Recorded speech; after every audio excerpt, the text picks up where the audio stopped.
The opinions expressed on the Custody Queen Show are for informational purposes only and are not a substitute for personal, professional legal advice. The persons discussed are fictional and not based on actual clients. Thought it was love, had kids in between. You can count on us, we're the Custody Queens. Yeah, you can count on us, we're the Custody Queens. Good morning, everyone. Good morning, our Go Country listeners. This is going to be an upbeat and a fun show, and I'm super excited to have not only one of my great friends, a mentor to my daughter, but also a phenomenal coach and just a wonderful human being, Jackie Bruno. I got to know her a few years ago in the soccer world, but she brings so much more to my life than just coaching my child. She enlightens me, she puts me in my place, and she reminds me that we are all in this together with respect to youth sports and our little humans.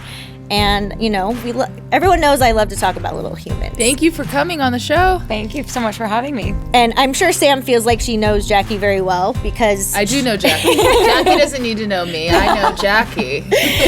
Jackie does know you too. But, you know, I surround myself with people of like minds and good values. And we all know that, you know, when I hired Sam, once she told me she played college soccer, it was in the bag. It's the only reason I was hired. In fact, Dane was a little confused as to why Kristen was hiring me, 10 years ago. But turns out having soccer on your resume is all you need to join a law firm. So if soccer is on your resume and you are looking for a job, we are hiring. You will get hired. It doesn't matter if you have experience. And to explain one part of that, I think that people that have played any sport at some level, there is an unparalleled level of commitment, passion, dedication, and just how you're with your lifestyle, you know, with your commitments, you follow through. You know, we all had to get up at 5 a.m. to go lift and then do 3 a days and, you know, eat and sleep. I think that was what else we did. Sprinkled in there somewhere. Yeah, but it's just, I like people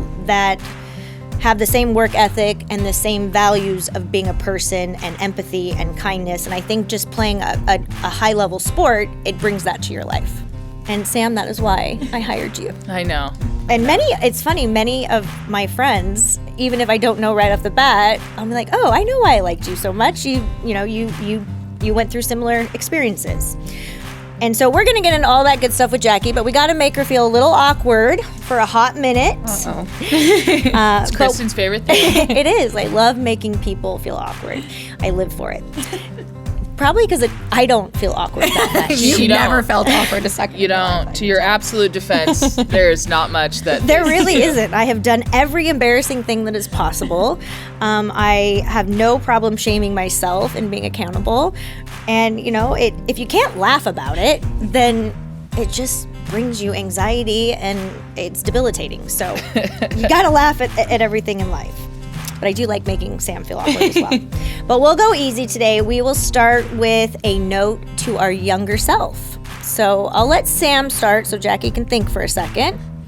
Thank you, Kristen.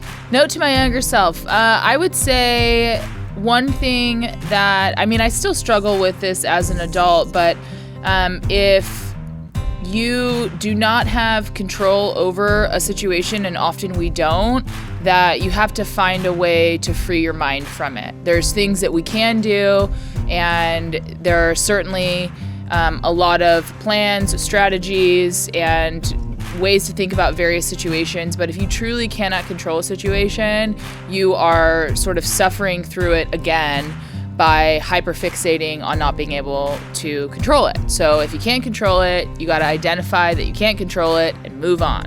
I spent a lot of time as a child very concerned about things that I had absolutely no control over, and it absolutely didn't help me. In fact, it hurt me. So I would just challenge you guys to understand that if there is something in your life that you can change and you can change in a positive way, that you do that. And if you can't change it, then you need to identify it and move on. Yeah, what is it? Identify, delegate, and solve? And elevate, or IDS. Yeah. Kristen and I's management meeting is getting to us. We're going through some high-level management training, and it's identify, delegate, and solve. But no, Sam's absolutely right. And this is something I struggle with still every day as an adult, even though I can identify that it's a problem. Identify, discuss, and solve. There you go. There you go. IDS. See, I just threw in delegate, It's a different chart, Kristen. That's the delegate elevate chart. But one time when I was going through a tougher part of my life and I was going through therapy, I remember the therapist telling me, worrying solves nothing, right? It doesn't make it go away if you worry more. It doesn't solve the problem if you worry more. And so I try to remind myself, and I struggle with this probably as much as you, Sam, but I try to remind myself that worrying is doing nothing. So my new response to it is, if you're not going to do something about it, then you don't get to a right to complain about it. That seems to, have mixed reviews, but in my head, Still working that one out. It works better for my head. But when I say it to my friends, okay, well, now that you're not going to change it, you don't get to come to me and complain about Fair. it. The tough love concept. But yeah, I think that we can just get better at it. Do you struggle with that, Jackie? 100%. And something that I have to remind myself, and something that I say to the players, a lot of the kids that I coach, is the ball's not always going to bounce your way. And that doesn't mean you get to just check out of a game. So you have to recognize the things that are not within your control. You're not always going to be able to manage it, whether it's mom and dad yelling at you on the sideline, or a coach doesn't like you for whatever reason, or you're working so hard and you're not getting the results that you want. That stuff's going to happen, but you got to just find a way to manage what you can control. Channel your emotion into something that is productive for you. But that's an everyday thing for me. It is for me too. And I think my note to the younger self is actually right on par with our discussions today. I have all the same notes to my younger self, be genuine, be who you are in your own skin, let the haters hate. We can't control everybody. But the one I have today is trust the process.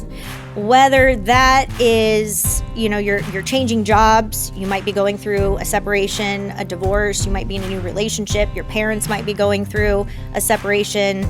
Life is hard, and it is going to be hard your entire life, and adult problems never go away. But I'm a firm believer that everything happens for a reason. We may not understand it when we're going through it. I often don't understand it when I'm going through it. But you can often look back and go, had that not happened, I wouldn't have done this, or I may not have gone to law school, or whatever it is. You have to trust the process. And Jackie said this to me, my daughter started playing club soccer. As everybody listening knows, we've all been on this soccer journey together. But when Jackie, or my daughter, was moved to Jackie's team, remind you, everybody, she was 6. I took the position, Jackie had the B team, and Riley had been struggling at 6 on the A team. And, I had like thinking in my head, well, Kristen, you're a Division I athlete. You are incredibly successful. Like, your daughter is not a B player. And she said to me, one of my first times meeting her and having Riley go to the practice, which Riley adjusted in about one day. Okay. It went from, oh my gosh, this is my end of my life at 6 years old, to, oh my gosh, I love this team, Mom. Like, literally one practice. And Jackie said to me that night, and I think I was having a really hard time with the process. Your process took a little bit longer than Riley's, but that's okay. And she told me, trust the process. And I'm like, yeah. Heard it all before. Everybody tells me trust the process. But when I actually really started trusting the process, you realize that had it not worked out on this team, Riley wouldn't be developing at the same rate with the same success. And when I say develop with our kids, you guys, I'm talking so much more about sport than just the sport itself. I'm talking about the confidence, the decision-making skills, right versus wrong, how to be a team player, how to play the game for yourself, which transfers in life. Don't do things for other people, do things for yourself and for the people around you. And I always tell my daughter, when you have a bad game, you aren't letting yourself down or me down. You're letting your teammates down. And there are going to be bad games, but trusting the process and knowing when to make the next move and when to move on, it applies to everything in life. So, Jackie, I have a question. Ask away. Are the parents really as bad as it seems? Who's worse? I think and I know Kristen's probably touched on this, and I think she sees it now that she has more than one kid in the soccer process. I think sometimes when it's a parent's first child, they're throwing them out into the wild. You want them to be perfect. They're you want them to be micromanaging. successful, that you hope that you could pull all the strings and like puppeteer your child's way to success. But it is unfortunately not the case, and everybody's journey is going to look different. And I think that's the thing that we have to, as I have to recognize it as a coach, that all my players are going to be different, because I get frustrated as well, just as parents might at times if they're not, making the leaps and bounds that, some other kids are making and things like that. So I think there is a little bit of tunnel vision that happens sometimes if it's not perfect with my kid, it's not successful, they're not the best one on the team, and being able to like zoom out and look at that process. Well, have they improved? Do they walk off the field feeling happy and confident? Do they want to go to practice the next day? Do they want to train at home? I think those are the things that we almost need to zoom in on and kind of zoom out on the A team, the B team. And none of that would cross my mind a year and a half ago. She'd bring this up and I'm literally in the back of my mind, okay, having fun, she always has fun. I'm leaving work early. She always has fun. I'm leaving work early at 3:30 4 days a week I'm giving up every weekend.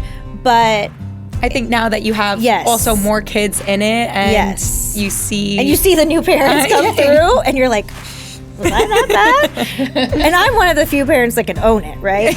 I respect immensely. There are a lot of parents that I don't want to use the word delusional, but I think it applies on some level.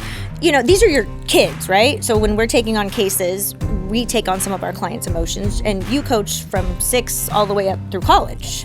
So you're getting a wide range. But when you're talking, coaches have a hard time because they're talking about your kids, and it's like Mama Bear wants to come out, but then you have also me who knows how rough the sports can be and knows that development is a process. But when you have more kids, you trust the process more. You aren't so, my kid has to be perfect tomorrow. And I think you also have a newfound respect that things that I struggle with sitting here today, I see that Riley struggles with. And I have her teachers coming to me saying, she is so hard on herself. And I'm like, and my parents were very hard on me, and it was in a good way. But I want to be a little less critical. I think that the way my parents raised me was amazing, but I also think that I could do things a little differently. And I think that as being a parent, that is something that's so powerful, as you get to take everything that was amazing and modify things that could have been a little different. I think all of us, if we all could go back and rewind, we would do things a little differently sometimes. But it's just really trusting the process. But some parents, it's like they're watching another kid, like I could look at Riley's development a year ago compared to another girl that, probably was playing since she was 2 and was way more advanced. I could look back and go, oh my gosh, Riley has so much to learn and grow before we get to that point. And now parents sometimes are comparing their child to Riley, and I try to remind them, a year and a half ago, 2 years ago, I was in the same position, but not everybody grows at the same rate. If you take a 6-year-old that turned 7 in January versus someone that turned 7 in August, it's a completely different mindset. And Riley was my oldest. Did I baby her? Yes. She was my only girl and my oldest. Am I a lot different with Brody and Hudson? Yes. Figure it out yourself. But I mean, Sam, you could say your sister, you probably matured in different ways faster than your sister because you were the second child. Oh, yeah. I mean, the best part about being the second or third or last child is that you can watch your older brother or sister mess up. And you can learn the things that you're not supposed to do. So, yeah, no, I definitely agree with that. And are you the youngest? I'm the youngest. Yeah. I have 2 older brothers. Yeah. So it was kind of just like literally roll with the punches. Like I got beat up all the time. And, that was, and I talked to Chris about it. I grew up playing with the boys. So it was like, you got to figure it out on your own, or, if you don't want to get tackled, you better run faster and things like that. So, I think there is that level of pressure that's put on the first, and it starts to scale back as you get a couple more. When Hudson gets out there, it's going to be like, all right, where do I drop you off?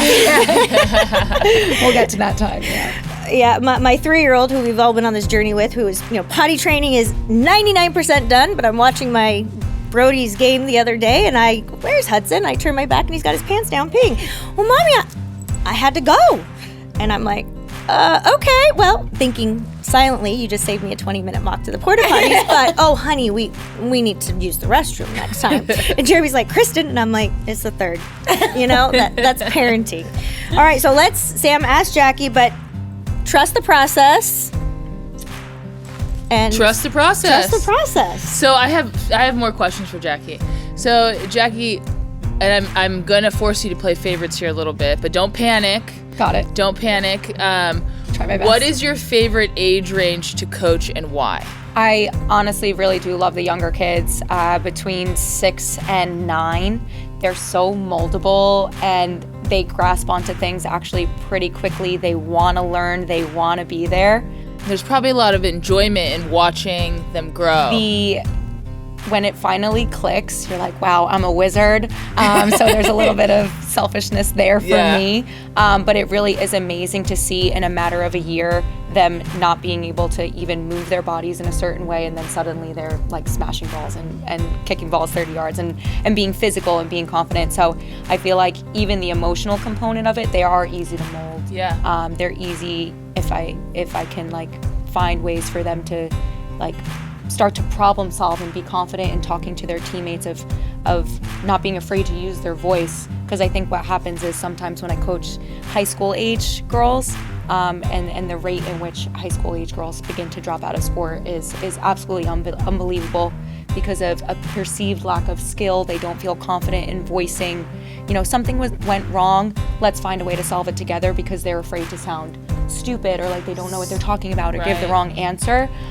So there is a part of me that I do like working with those age groups to try and help them grow out of it, but I find it really important for me to get my influence on those 6, 7, 8-year-olds to start to build a really solid foundation of confidence and like an eagerness to help their teammates. And so you have a background playing soccer. When did you start playing? I started playing when I was probably 3 or 4 years old. My mom tells a story that I was on the sideline of my brother's game in a stroller, and I got smashed in the face with the ball, and she was like, oh my god, my child's dead, like 2 years old. Legit. And I like didn't even cry, and she was like, you're gonna be a soccer player. That's amazing. But my middle brother, we were a year and a half apart, so we played on the same team because both my parents worked full time.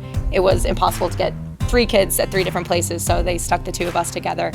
So I grew up playing with the boys, so I think a level of aggressiveness was built in me there. My dad had me playing with the boys too. Me too. He thought the girls were too. I think it really brings something else. It like ignites something else. You see it when Riley and Coral jump in with the boys. There's just an added level of I gotta show him what's up. Oh, and the hormones are kicking in a little bit, so I'm starting to observe a little bit of flirtiness, which is crazy to me. And she's not flirting at night, let me just say that, but I see the boys starting to chase her at games, and let me show you this, and I'm like, I am not okay with this. I opened her backpack the other day, and there was like a note in there from a friend at school that was just letting her know that he had a crush on her, and she was the kindest girl at school, and a check yes or no. And I'm like, you better not let your father see this. And then I said, Riley, what's with this note? And she goes, oh, that's so and so, he's had a crush on me since kinder. And I'm like, well, he's a very nice boy. Yes, Mom, he's very nice. That is funny. And I'm like, whoa. So Jackie, next question, I have a bunch. Next question I have for you is, when did you decide that you wanted to start coaching? Because I'm so intrigued and admittingly jealous of this, because soccer was such a big part of my life for most of my life. And then it just turns off. All the way through college, and it was... You're so ready to be done, and then it just turns off. And you feel like... And then like a year later, you're like... This was my identity. This was my entire life. So you doubled down and said, I'm sticking with it. Yeah, but it actually wasn't as simple as that. In college, and even in high school, my parents wouldn't let me get a job working I was like, let me be a barista. Like, I want to work in a coffee shop. And they're like, focus your energy on staying fit and be involved in the game. So then I would start to like referee. I did a lot with the Special Olympics, and I would work with in my industry, because it just made more sense, because I would go ref for an hour and then go work out for an hour. So it just like kept me in the same space. But I never really thought that much about it until my senior year of college. I was sick, so I was ineligible to play for a little bit. And my coach actually asked me to coach his daughter's team because he was so busy like on the road, and I was staying home because I wasn't traveling with the team at the time. So I just, filled in and ran a bunch of practices, and that's where it started. And to be honest, I didn't know what I wanted to do after college. No one does. I actually was thinking about going to law school because I wanted to be a sports agent. But that just, after 4 years of undergrad and playing soccer, I was like, I can't do school right now. Good call.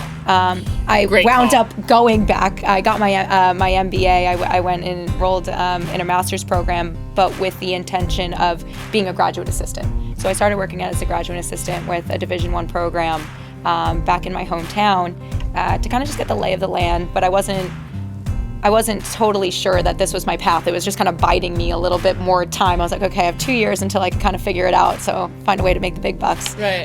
That didn't happen, but I was still continuing to play, and I was on like my professional playing journey. I went overseas to play in Europe. So, after college, I was still like playing and not really working for about 3 or 4 years. I got injured. Your tore knee, my right? ACL. Yeah. Oh, the soccer, Dreaded, the universal dreaded, I soccer know. injury. I did not. That's like the one thing Me I didn't either. do. I was like 24 or 25 at the time. I was like, okay, I'm safe if it didn't happen to me by now. And then let alone I tore my ACL in Sweden. So that was a really fun experience. But Wow. Was that a career ender? it only was because I think of the stigma around it at the time, where it was, you're not going to be the same player that you were. It was like my third major injury in 5 years. So I was like, okay, I think the universe is telling me soccer is not what I need to be doing. So I wound up totally changing gears. I came home and I started working as a sales associate for Peloton. And that was, my degree. You sell me mine? I honestly I was like one of the original owners. I was there before it got like super big, so it was still relatively quiet when I was there. Like 2011. Oh, you're an early I was investor. literally like one in the first year. But Bunch of recalls since. yeah, that's for sure. So I remember like going to work every day, and I was like, wow, my job is fun, but I miss the sport. And we just mentioned it that, you've been playing for 15, 20 years, it becomes your identity and who you are. So I actually stepped away from soccer and coaching for a little bit, and I realized very quickly that I have a passion, I have a calling. I feel like my influence is better served, like working with kids and things like that. So that's what eventually brought me back. I didn't know, and I think what probably all of us can relate to. I never had a female coach until I got to like my senior year of college. I had my first one in high school. Yeah, But I did go to Rosary for 2 years. My first female coach was college. So I think because it was in high school. That was it. I think because we probably didn't see those influences in our life, we didn't think that we could be them. So I Yeah. think that has a big thing to do with it. So I'm gonna ask both you and Kristen, what is you think the best skill that you've learned from soccer that applies to real life? Mine is dealing with difficult people, man. Like you're not. That's those parents. No, and even teammates. Like, there's people that you're not friends with, that you don't agree with in their personal life, your soccer life, but you you're on the still same have team. to find a way to achieve your common goal. And that could be really difficult to swallow your pride and have somebody else not swallow their pride and almost be a bigger person. And I don't think you get very many of those scenarios in your young life. And I think that's a big one for me, is dealing with difficult people. Yeah, I know that those parents can be a lot, and I've been on I wasn't referring to them, I swear. and I've been on both sides of it. So in law school, I went to law school at night. I worked during the day, and then on the 2 nights that I wasn't in law school, I was coaching. And I had like 12 and 13-year-olds, had to interview, the process, and was going against these probably much more qualified coaches. But I was a female, and these were 12 and 13-year-old girls. Wow, that age was rough. It was, flip phones were, a thing, and the eyeliner and the rolling the shorts over 4 times, and the trying to sneak in phone Do they calls. still do the pre-wrap thing around the head, the headband pre-wrap? Like around like no, but you know what it is now? The shorts are so short. I mean, it blows my mind how they roll these things How are over. those? Are the shin guards little No, still? no. Is that mini now? Yeah, so the shin guards are mini, but the socks come up to your like thighs, Thigh right? And highs. I've been trying to get Riley to do that for literally a year because all the cool girls do it, right? And Alex Morgan does it, and this is what I love about my kid. No, Mom, it feels weird. I'm not doing it. Like I even tried to do it yesterday at the media day because our 9-year-olds have media day. My dad literally blew his mind when I texted him the photos. He's like, I'm like, yeah, it's so fun for the girls, and you get to start marketing your kid at 9 years old. But I tried to get her to do it yesterday because it's how most of the U.S. national team wears them. So you have to think you got the super, super short shorts, and then the socks come all the way up to I have thought about it. Have you also thought about the fact that I have been 6 foot since I was 13? And I don't so those think things still go over my kneecap. Yeah, okay? So me, it would be like, stop waiting for you. Yeah. But I'm like, Riley, do it for the photos. And she's like, no, it itches. I don't like it, Mom. And I'm like, okay, I do love your individuality. But 12 and 13 was a tough age. So I did it for 3 years during law school. It literally paid my rent. And I was done after that. But I think that if I was a little bit older when it happened, and maybe I wasn't going through the most stressful time of my life, and she has a lot more patience than I do. I have a lot of patience with my own kids, but not so much with other kids because I can't tell them to knock it off. But I think that being a coach or a mentor, whether it's through a community program, whether it's volunteering and, being a big brother, big sister kind of thing, I think that every kid needs a quality person to fill that role. Yeah, and I think that's placing children in sports and activities and team sports specifically. I think it's different for every child, but for me, and I think for all of us, it really helped to craft who we are as people. I mean, one of the biggest things that I think I really took from soccer, because I, as a 6 foot tall woman, was a defender. I'm sure that's no shocker. And she was 6 foot at 10 years old. Yeah, so I'm sure that's no shocker to everyone that I played defense. So it's like I learned really young the idea that you don't have to necessarily be the forward and the scorer to be helping your team win a championship, and that there's value in other positions, and you don't always have to be the center of attention to truly be working with a community or a team. And so that was something that I learned, and I think I've sort of translated into my adult life. Yeah, I think the biggest thing I learned from playing sports is you're never out of the fight. I mean, and little SEAL Team, little quote out there for my boys. If you haven't watched SEAL Team, it's airing on Paramount Plus. I have a new show that we're going to get into next episode, because you guys do email me about my favorite shows. But you're never out of the fight. And what I mean by that is that's what's so great about at soccer or any sports. You could just have a crazy morning. Your head's not in it. You could be playing, for instance, I think it was my junior year, we were on a run 19-2, and I went to the smallest Division I school in the country. I had a full scholarship. I mean, everything, books. It was a beautiful private college on the St. Johns River, so it was a very nice setup. But it was an adjustment being away, but we were on a killer year. I mean, we went from being nobody knowing who we were to really playing some top 20 schools. I was flying with the team, and I thought it was the best part of my life. But we played Stanford, and they were ranked 9th in the country at the time, but they couldn't hang with the humidity.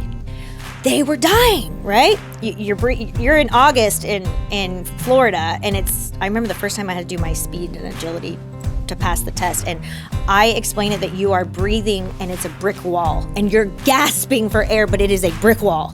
And yeah, we know you're you at the point of no return. Like the heat. Okay, so but they couldn't hang, and it was either we lost 2-1 or we tied, but we hung. And I think we ended up scoring off a free kick or something. It wasn't some miraculous goal, but you're never out of the fight. There are so many things that are within your control, but there's so much that's without your control too, and you always have a chance.